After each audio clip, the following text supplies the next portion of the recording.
रेखा जी, जब दिल्ली का चुनाव हुआ था तो आपको तो प्रोजेक्ट नहीं किया था मुख्यमंत्री के चेहरे के तौर पर, इसलिए आम आदमी पार्टी के लोग कहते हैं कि दिल्ली के लोगों ने इनको नहीं चुना, इन्हें दिल्ली पर थोप दिया गया मुख्यमंत्री के तौर पर। देखिए रजत जी, दो बातें कहना चाहूँगी। एक तो देश के 140 करोड़ लोगों के गार्जियन, देश के प्रधानमंत्री नरेंद्र मोदी जी, मुझे लगता है उनसे बेहतर कौन समझ सकता है कि दिल्ली के लिए कौन सही है कौन गलत है। यदि उन्होंने मुझे चुन के मौका दिया तो ये दिल्ली के लिए वो जो बेहतर से बेहतर कर सकते थे वही निर्णय लिया होगा। और दूसरा कि मेरे रूप में देश की आधी आबादी को सम्मान देना, एक महिला को मुख्यमंत्री के रूप में देश की राजधानी दिल्ली में मौका देना, और वो भी पूरी ताकत के साथ, तो वो शायद ये सोचते होंगे कि ये भारतीय नारी है, ये अपना हुनर जानती है, जिस ओर से निकल जाएगी अपना रास्ता बना ही लेगी।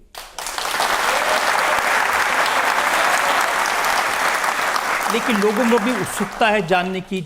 जिस समय ये फैसला होने वाला था, मीडिया में बहुत सारे नाम चल रहे थे। कभी कह रहे थे कि स्मृति ईरानी दिल्ली की मुख्यमंत्री बनेगी, प्रवेश वर्मा के बच्चे टीवी पर बैठकर कह रहे थे पापा चीफ मिनिस्टर बनने वाले हैं, तो फिर रेखा गुप्ता कैसे बन गई?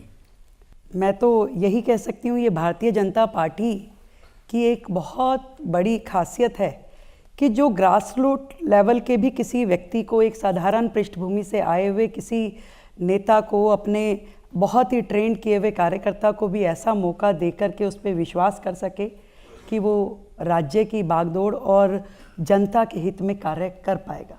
तो मैं पूरा क्रेडिट जो है शीर्ष नेतृत्व को और पार्टी को देना चाहूँगी। वैसे बीजेपी में कहते हैं ना कि जिसके नाम की ज़्यादा चर्चा होती है उसको मौका नहीं मिलता, तो आपने कोशिश की थी कि मेरे नाम की चर्चा ना हो जाए? मैंने बहुत कोशिश की कि मेरे नाम की चर्चा रुक जाए पर आप टीवी वाले लगातार दिखा रहे थे कि महिला बनी तो रेखा गुप्ता बनेगी, तो मुझे कुछ मेरे मित्रों ने कहा भी गलत है, आना नहीं चाहिए। मैंने कहा मैं रोक भी नहीं सकती, जो हो रहा है ईश्वर की उसमें कृपा रहनी चाहिए। मुझे दिल्ली की सेवा करने का मौका मिलेगा तो पूरी ताकत के साथ करूंगी, और कोई और काम मिलेगा वो भी पूरी शिद्दत के साथ करूंगी। ये भी कहते थे लोग कि बीजेपी में जो पहली लाइन में बैठा होगा उसका नंबर नहीं आएगा, तो आप पीछे बैठी थी कि आगे बैठी? मैं बिल्कुल दूसरी लाइन में बैठी थी, पहली में नहीं बैठी थी। मैं भी तो 30 साल से पार्टी में काम कर रही हूँ, तो मुझे मालूम था कि पहली लाइन का नंबर नहीं आने वाला।